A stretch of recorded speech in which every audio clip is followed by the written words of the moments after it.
Hello everyone. आज हम start करने जा रहे हैं chapter number 6 sources of energy के इंपॉर्टेंट शॉर्ट क्वेश्चंस। इससे पहले हम चैप्टर नंबर 5 तक के सारे इंपॉर्टेंट शॉर्ट क्वेश्चंस कर चुके हैं। तो अब स्टार्ट करते हैं चैप्टर नंबर 6। फर्स्ट क्वेश्चन है what is CNG, why is it better than petrol. तो हमसे पूछे सीएनजी क्या है और वो पेट्रोल से क्यों बेटर है।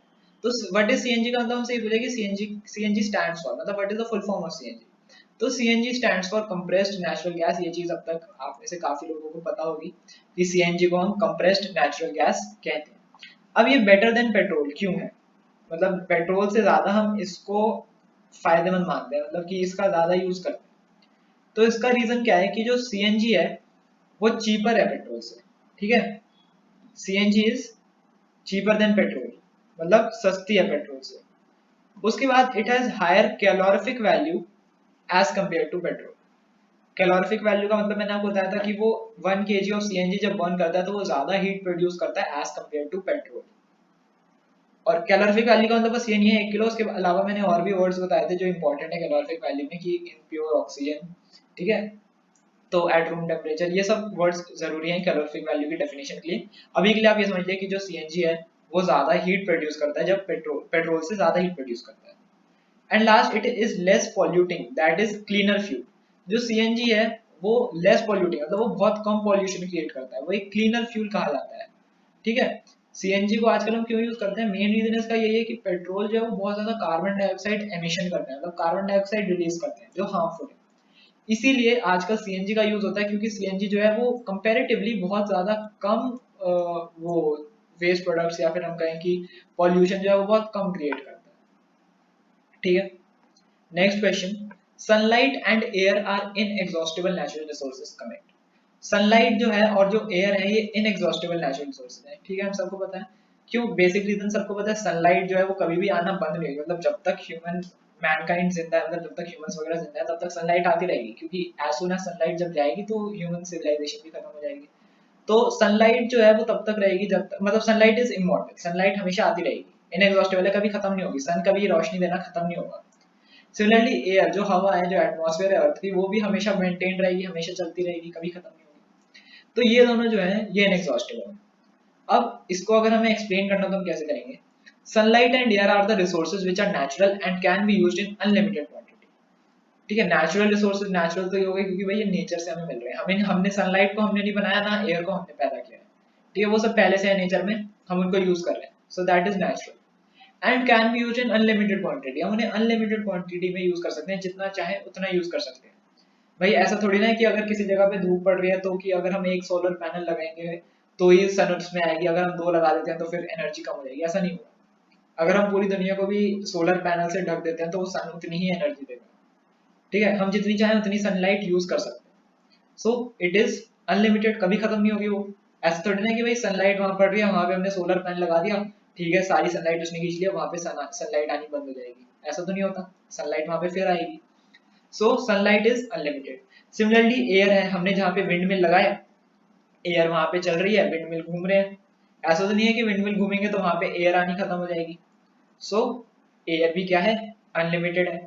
तो as they can never be exhausted, वो कभी एग्जॉस्ट नहीं हो सकते, वो कभी खत्म नहीं हो सकते, इसीलिए हम उन्हें कहते हैं इनएग्जॉस्टिबल नेचुरल रिसोर्सेज।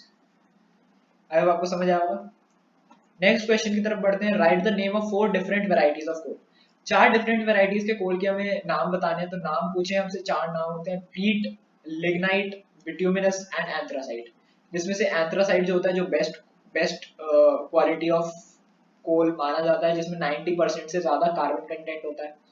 बिटुमिनस में 70-60% होता है, लिग्नाइट में 40% होता है, 40 to 50, मतलब पीट में 30-40% होता है। ठीक है, तो पीट जो होता है, वैसे तो हम लिग्नाइट को कहते हैं लोएस्ट क्वालिटी ऑफ कोल, लेकिन जो एक्चुअल में पीट होता है लोएस्ट क्वालिटी ऑफ कोल, उसके बाद lignite, then bituminous and then anthracite. Anthracite is the best quality. Next, which fuel is known as black gold, why. Black gold किस फ्यूल को कहा जाता है और क्यों। तो ब्लैक गोल्ड जो है वो पेट्रोलियम को कहा जाता है, petroleum is known as black gold. क्यों कहा जाता है, देखो पेट्रोलियम क्या है, ब्लैक है, इसलिए ब्लैक हमने यूज किया। गोल्ड, अब गोल्ड की देखो, गोल्ड क्या होता है, अगर हम नॉर्मली गोल्ड की बात करें, गोल्ड की बहुत ज्यादा कमर्शियल इंपॉर्टेंस होती है, मतलब जैसे गोल्ड जो होता है वो ज्वेलरीज वगैरह में एक बहुत ही ज्यादा इंपॉर्टेंट रोल प्ले करता है। सिमिलरली, और महंगा भी होता है। सिमिलरली पेट्रोलियम है वो भी प्रेशियस होता है और कमर्शियली इंपॉर्टेंट होता है, ठीक है, ज्वेलरीज के लिए नहीं लेकिन कमर्शियली बहुत इंपॉर्टेंट होता है, अलग अलग चीजों में यूज किया जाता है, इसीलिए हमें इसे ब्लैक गोल्ड कहा जाता है। क्यों? क्योंकि ये बहुत ज्यादा प्रेशियस होता है। Black gold is petroleum is known as black gold because of its great commercial importance, ठीक है। Next, what is carbonisation? Carbonisation क्या होता है? The slow process of conversion of dead vegetation into coal is called carbonisation. Sorry मैंने यहाँ पे word नहीं लिखा लास्ट में, इज कॉल्ड कार्बनाइजेशन, ठीक है। मतलब जो प्रोसेस होता है डेड वेजिटेशन का, जो plants, dead plants and trees, animals नहीं सिर्फ vegetation, dead plants and trees जो होते हैं जब वो कर देते, मतलब जब वो स्लो प्रोसेस से जब वो डीकम्पोज हो जाते हैं, ठीक है, तो उसे हम कहते हैं कार्बनाइज। डीकम्पोज होकर वो कोल बना देते हैं और इस प्रोसेस को हम कहते हैं कार्बनाइजेशन। और कार्बनाइजेशन से ही, मतलब कार्बनाइजेशन का जो प्रोसेस है वो जितना लंबा चलता है उतनी ही अच्छी क्वालिटी का हमें कोल मिलता है।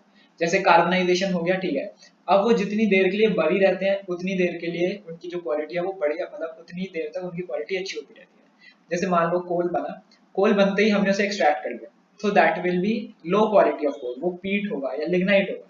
फिर हमने उसे कुछ और साल तक दबे रहेंगे, हमें पता नहीं है वो बन चुका है, हमें पता नहीं है हम उसे काफी साल बाद एक्सट्रैक्ट कर रहे हैं, तो वो बिट्यूमिनस बनेगा। फिर और कुछ साल निकल गए, हमें पता नहीं है वहां पे कोल है, बहुत साल बाद कोल बन गया, उसके कई काफी सालों बाद तक भी वो अक्यूमुलेट होता जा रहा है, वो धरती के अंदर जाता जा रहा है।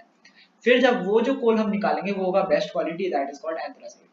तो इससे आपको ये पता चल गया होगा कि जो कोल की अलग अलग वेराइटीज होती हैं वो कैसे बनती है, ठीक है। Next question, where is natural gas found in the earth? Natural gas earth में कहाँ पाई जाती है? तो ये चीज हमेशा ध्यान रखना। मैं आपको एक पहले, चलो नेचुरल गैस सबसे पहले तो कहाँ फाउंड होती है? Layer of impervious rocks and petroleum के बीच में, ठीक है, ये तो आपके जो आपको लिखना है वो हो गया। अब समझना, अर्थ का ये क्रस्ट होता है, ये अर्थ का क्रस्ट है जहाँ पे घर वगैरह बने होते हैं, ये अर्थ का क्रस्ट है। इसके नीचे है इम्परवियस रॉक्स, ठीक है, जो थोड़ी बड़ी बड़ी रॉक्स होती हैं वो। इम्परवियस रॉक्स के नीचे यहाँ पे है पेट्रोलियम, ठीक है, ये एक एरिया है, ये एक माइन है जहाँ पे पेट्रोलियम है। पेट्रोलियम के नीचे होता है वाटर, ये लेयर्स आपको याद रखनी है, ये होता है पेट्रोलियम, ये होता है वाटर। अब इम्परवियस रॉक्स और पेट्रोलियम के बीच में जो ये जगह होती है, यहाँ पे एक गैस प्रेजेंट होती है जिसे हम कहते हैं नेचुरल गैस। तो कहाँ प्रेजेंट है नेचुरल गैस? पेट्रोलियम लेयर और इम्परवियस रॉक्स, ये जो मैंने ब्लू से हाईलाइट किए ये इम्परवियस रॉक्स, और जो ये मैंने थोड़ा पर्पल से हाईलाइट किया ये हो गया पेट्रोलियम। तो इन दोनों के बीच में ये जो एरिया बचा, ये ग्रीन वाला जो एरिया बचा, ये होता है नेचुरल गैस का एरिया, ठीक है। तो नेचुरल गैस कहाँ पाई गई? Layer of impervious rock and the layer of petroleum, इन दोनों के बीच में पाई गई, ठीक है, इजी था।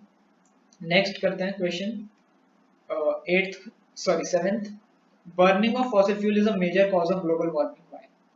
फॉसिल फ्यूल्स को बर्न करने की वजह से ग्लोबल वार्मिंग बढ़ रही है, क्यों? तो सबसे पहले ग्लोबल वार्मिंग जिसको नहीं पता क्या होती है, जस्ट एक ब्रीफ बता रहा हूँ, नहीं तो मैंने चैप्टर में एक्सप्लेन कर रखा है, आप वो जाके देख सकते हैं। ग्लोबल वार्मिंग होता है सनराइज का अंदर तो आना, अर्थ के अंदर आ जाना सनराइज का, लेकिन वापस बाहर ना जाना।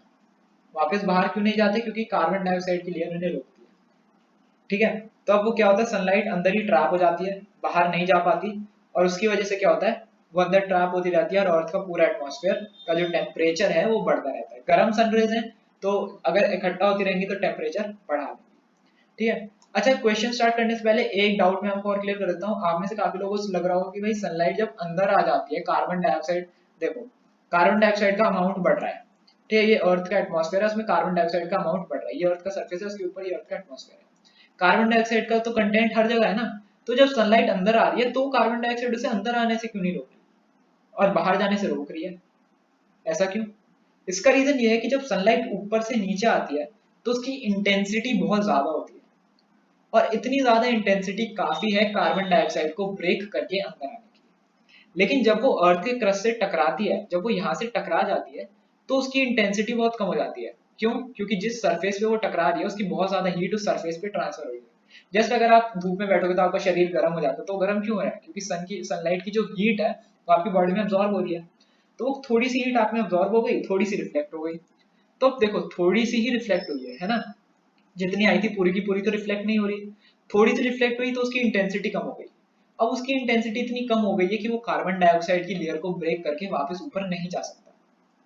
तो अब जब वो वापस ऊपर नहीं जा सकता, मतलब वो अंदर एक्यूमुलेट होता रहेगा, और इस एक्यूमुलेशन की वजह से अर्थ का टेम्परेचर बढ़ जाएगा और ये पूरा प्रोसेस हो गया ग्लोबल वार्मिंग। ठीक है, अब हम देखते हैं फॉसिल फ्यूल्स के बर्न करने से, फॉसिल फ्यूल को बर्न करने से ग्लोबल वार्मिंग क्यों बढ़ रही है। तो फॉसिल फ्यूल्स जो, जब हम फॉसिल फ्यूल्स को बर्न करते हैं तो कार्बन डाइऑक्साइड गैस रिलीज होती है, आप सबको अभी तक पता होगा, CO2 गैस रिलीज होती है। चाहे हम कोल को बर्न करें, पेट्रोलियम को, कुछ कुछ जगह पे नेचुरल गैस को भी थोड़ी बहुत कार्बन डाइऑक्साइड तब भी रिलीज होती है। अब ये गैस क्या होती है, इस गैस के पास वो प्रॉपर्टी होती है कि वो सनलाइट को ट्रैप कर देती है, जैसे मैंने आपको भी बताया, वो सनलाइट को ट्रैप कर देती है और उसके बाद फिर आगे का वही प्रोसेस है, वो जो एटमॉस्फेयर में सनलाइट आ रही है उसको ट्रैप कर रही है और फिर उसको वापस अलाउ नहीं कर रही लीव करने के लिए, उसे जाने नहीं दे रही। अब due to this accumulation of sun heat, ये जो सन की हीट है जो एक्यूमुलेट हो रही है, इसकी वजह से अर्थ का टेम्परेचर जो है वो बढ़ रहा है, और जब अर्थ का टेम्परेचर बढ़ेगा वो पूरा प्रोसेस ग्लोबल वार्मिंग कहलाएगा। तो मेन रीजन इसका क्या है कि बर्निंग ऑफ फॉसिल फ्यूल से कार्बन डाइऑक्साइड गैस का अमाउंट बढ़ रहा है, और कार्बन डाइऑक्साइड के अमाउंट के गैस की बढ़ने से ये पूरा प्रोसेस हो रहा है कि भाई जितना ज्यादा कार्बन डाइऑक्साइड होगा उतनी ज्यादा सनलाइट को वो रोकेगा अंदर आने से, सो उतना ज्यादा ग्लोबल वार्मिंग इंक्रीज हो जाएगा। Next question, what is water gas. Water gas क्या होता है। तो वाटर गैस वाटर वेपर्स में बहुत फर्क होता है। ठीक है, वाटर गैस क्या होता है, it is a fuel gas consisting of carbon monoxide and hydrogen. देखो वाटर का तो कहीं नाम ही नहीं आया, ठीक है, कार्बन मोनोऑक्साइड मतलब कि CO और हाइड्रोजन से मिलके बनती है water gas, made by passing steam over Coke. मतलब आप में से कई लोगों को लग रहा होगा वाटर गैस मतलब वाटर जब गैस की फॉर्म में होता है उसे वाटर गैस कहते हैं, तो सबसे पहली लाइन में ये चीज गलत प्रूव हो गई, it is a fuel gas, मतलब ये एक फ्यूल की तरह यूज किया जाता है। और इसे वाटर गैस इसलिए कहते हैं क्योंकि जो स्टीम है, जो वाटर वेपर्स हैं, हम उनको जब कोक के ऊपर से पास कराते हैं ना तो ये चीज बनती है।